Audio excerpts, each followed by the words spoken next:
Good morning. Hi, it's Lydia. It's been about 12 days since the last time I posted a message on the channel.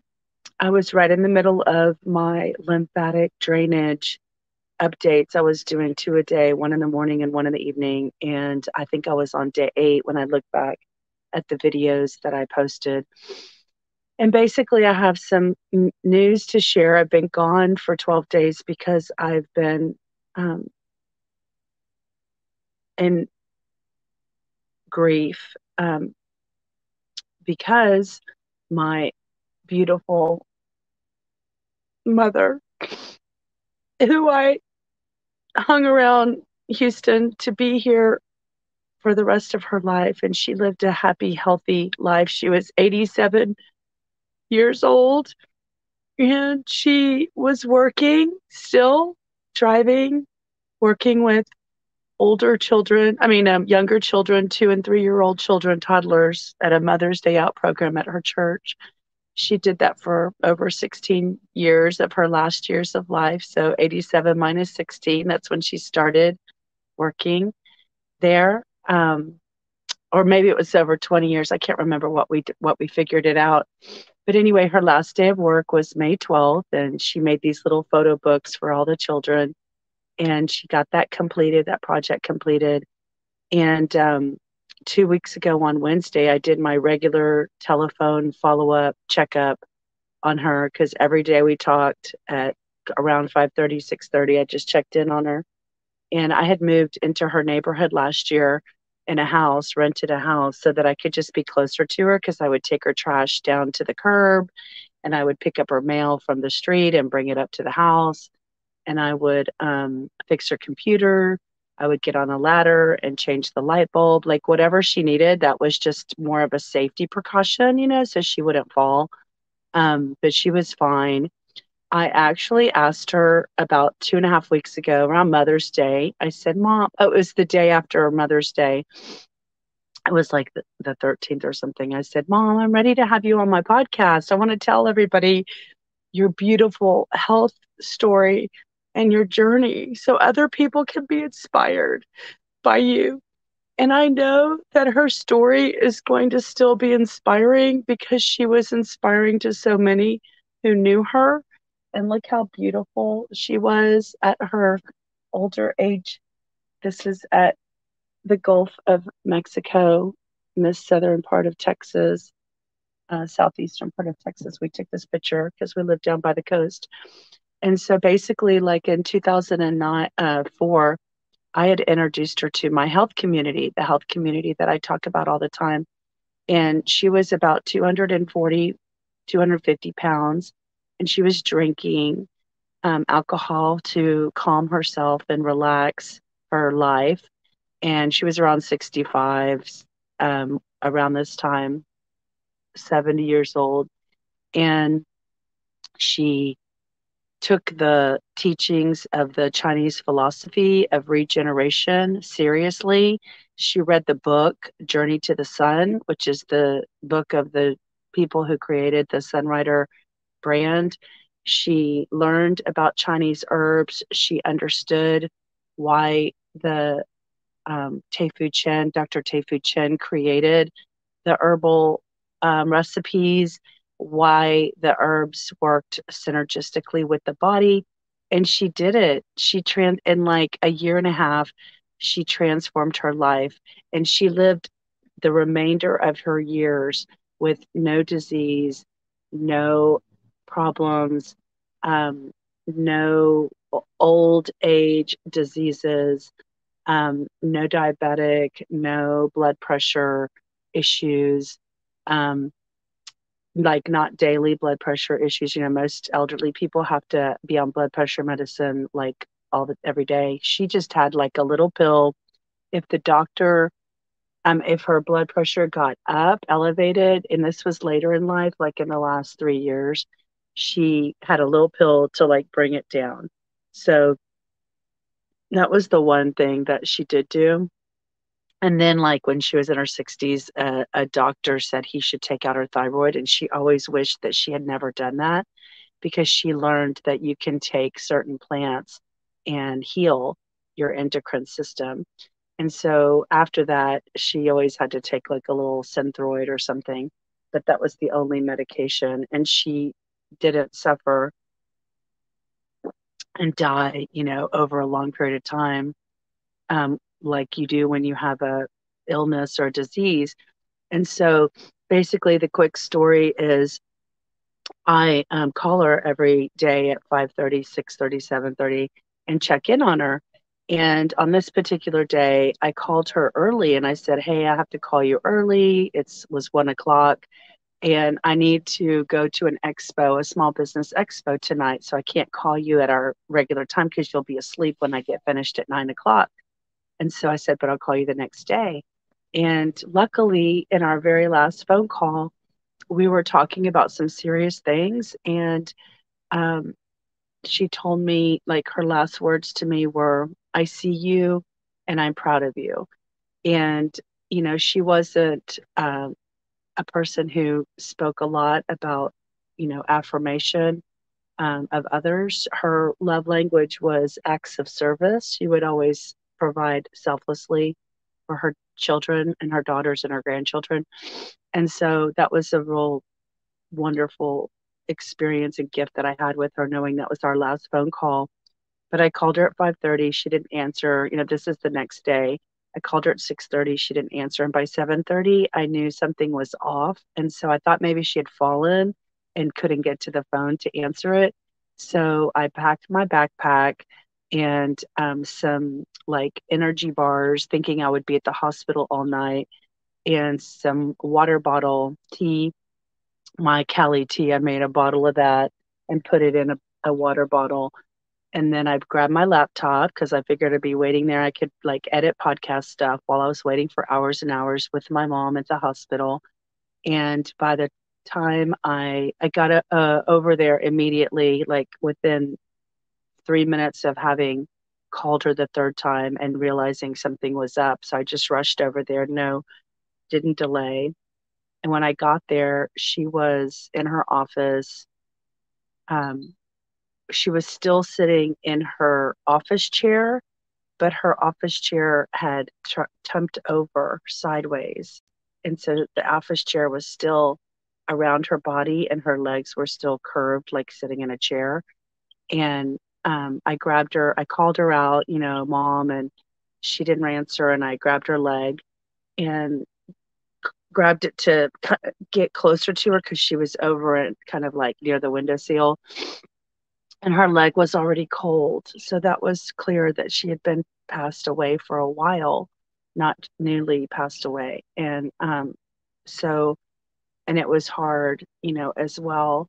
And so, of course, I called 911 and the EMS came within like 10 minutes or 7 minutes or something from me calling.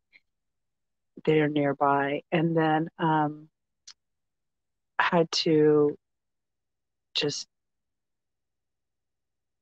go through all the motions of what that entails. And her computer was still on and she basically was scrolling and looking at Facebook, before she passed.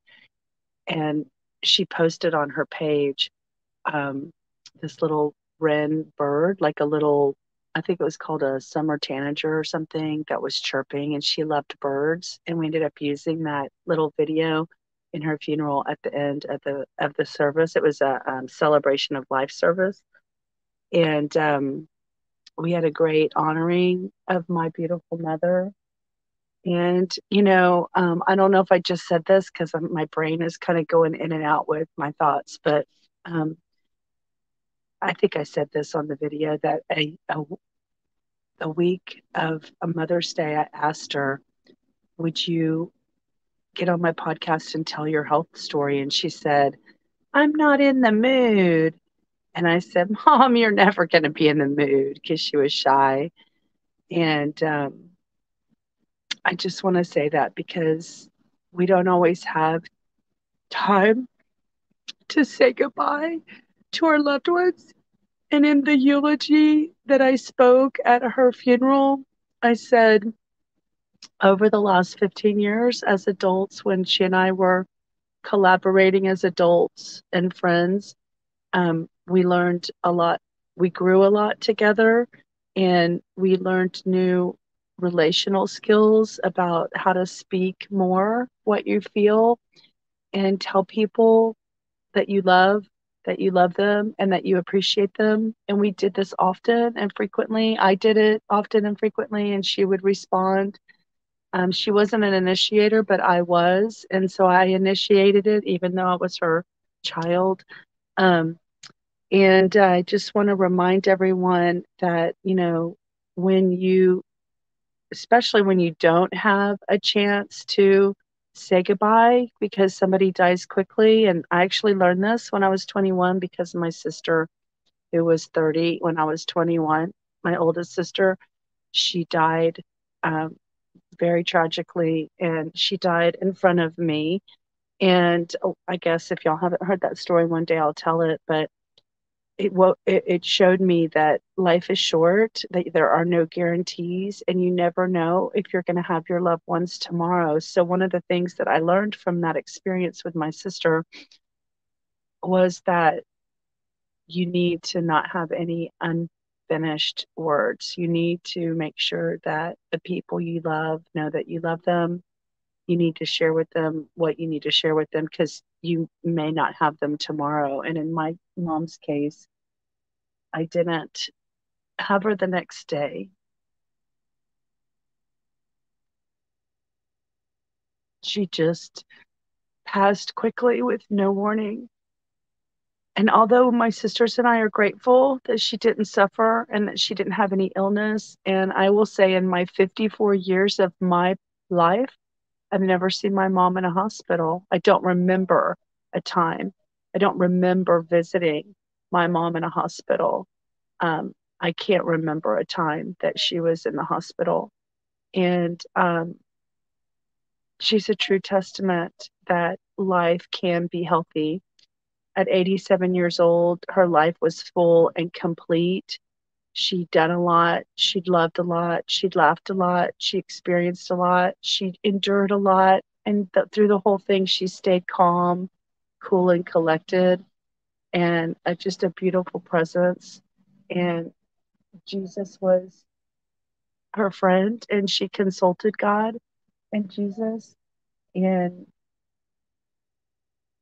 this is such a beautiful picture of her. It's just a representation of the light and the love that she was here on this earth. And I'm so glad we have this picture of her. This is the one we used in her memorial service.